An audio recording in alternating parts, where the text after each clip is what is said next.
ఆగరాద పుట్టిన నువ్వు ఒకదాన్ని మీ మధ్యలో. అబ్బో బావా ప్లీజ్ బావా.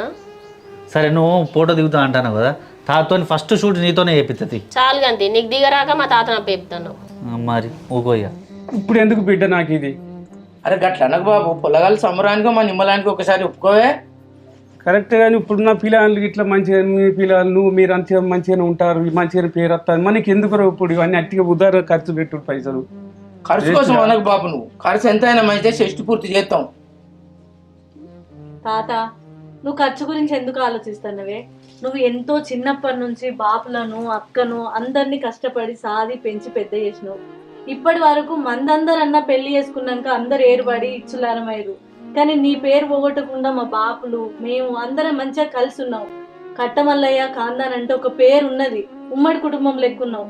నువ్వు నిమ్మలంగా ఉండే, నీకు ఈ ఖర్చుల గురించి కాదు, మేము అందరం ఎప్పుడు ఇట్లా కలిసి ఉండి నీ కళ్ళ ముందు ఉంటే నీకు అంతే చాలు కదా. నువ్వు ఖర్చు గురించి ఎందుకు ఆలోచిస్తావు? సరే మీరు అంతగానో అంటారు కాబట్టి మీ మాట నేను తీసేయలేకపోతాను, కానీ